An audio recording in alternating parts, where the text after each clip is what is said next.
So welcome back to the channel. Thanks for tuning into this episode. Today we are talking all about the Senko.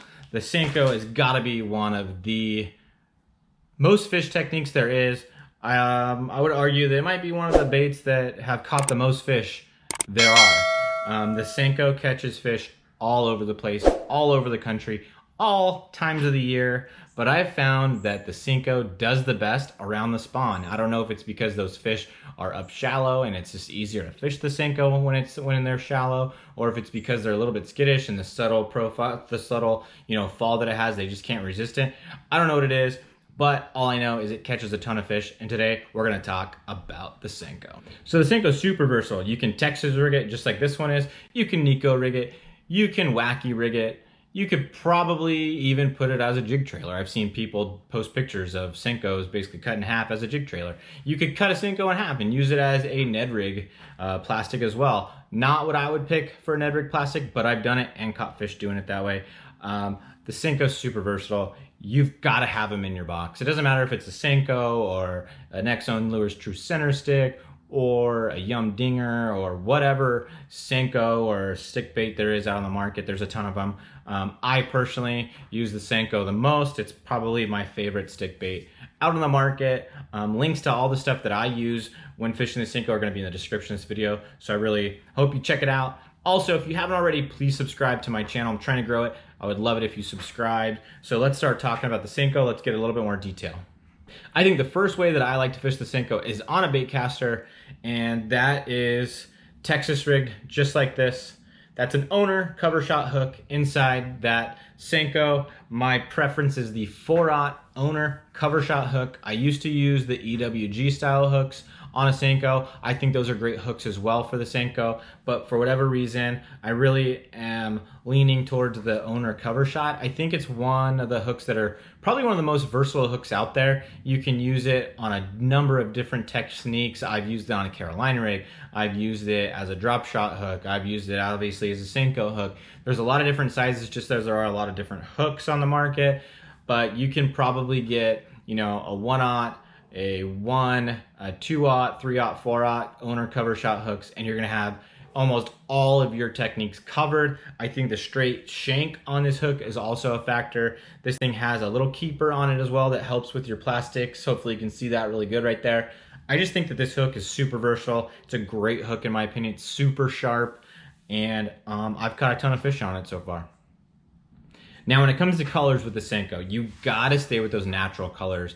My favorite color by far for the Senko is the green pumpkin watermelon laminate color. It's basically green pumpkin on one side, watermelon on the other, and it's got black flake in the middle. By far, caught the most fish on that color of any of the other ones. I mean, granted, I do throw that one the most, so probability wise it's gonna be, but that's my go-to color. I think that you can throw a lot of different colors. There's a ton of different colors on the market that are available to you that are gonna catch fish. This is just one that I feel like I can take pretty much anywhere and catch fish on it.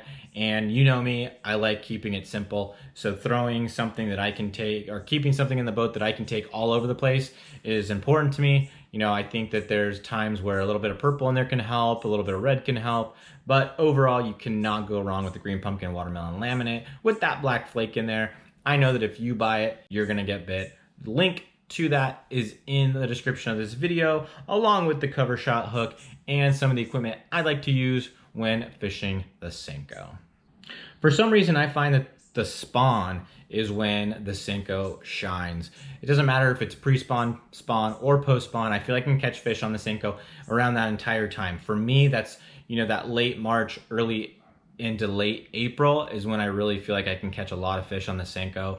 And then it still catches fish after that, but I can catch a ton of them during that time of the year. And I think that's when I probably fish it the most for sure. I'm going up to the Delta here pretty soon, so I have a feeling I'll be throwing the Senko around up there as well. It does really well around grass. It does really good around brush.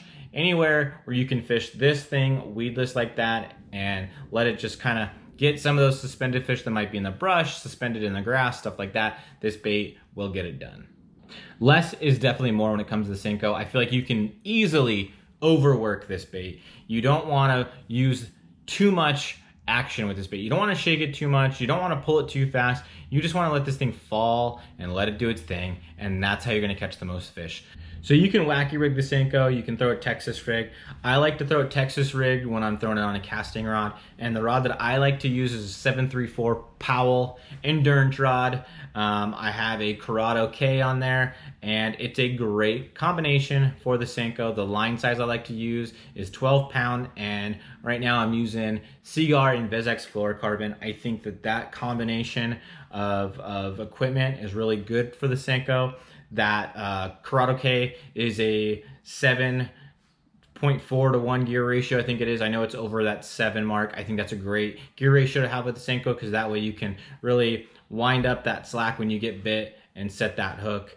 What I like to throw on a spinning rod is really dependent on how I'm fishing this thing. If I'm fishing the full-size Senko, might go up to a little bit heavier action spinning rod, maybe that 732 Powell endurance spinning rod. If I'm throwing like a thinner Senko or something like that, then I might downsize into a lighter action rod, similar to like a drop shot rod or something like that. So there's a lot of different ways that you're going to get bit on the Senko. Sometimes you see the bite, you can see the line take off, you can see the line skip. Other times you're not going to feel it at all, and you're just going to like pull up on the rod, and you're going to feel that heaviness, or then the fish is going to pull. You want to let it take that bait, you want to let it eat it, and then you're going to set that hook. And you want to set that hook hard. For whatever reason, I found that with the Senko, you definitely got to set the hook pretty good. You want to make sure you get a good hook set, because sometimes on the Senko, they are good fish. So it doesn't matter whether you're fishing with the casting rod, or you're fishing with the spinning rod, or you're fishing at Texas rig, or you're fishing at wacky rig, it's going to be effective no matter what. But if you are fishing it on a spinning rod, make sure that you have that drag set up appropriately. That's going to be huge. Anytime you're fishing a spinning rod, you definitely want that drag set up correctly, so that way it's tight enough that you can get good hook set, but also loose enough that you're not going to break a fish off when you're fighting it. The Senko is a great technique. I hope that this video had new information for you to get set up, to go out there, to fish this thing on your own and catch fish. Now is a great time to fish this bait. So if you haven't already, please subscribe to my channel. If you're new to my channel, please subscribe, hit the bell for notifications. If you've already subscribed and haven't hit that bell, please do so, because I'm putting a lot of content. I want you to be able to see it. I want this channel to grow, and it won't grow without you guys. So thanks again for watching this video. Go out, get some Senkos, get some ownership cover shot hooks, go fishing and catch some fish.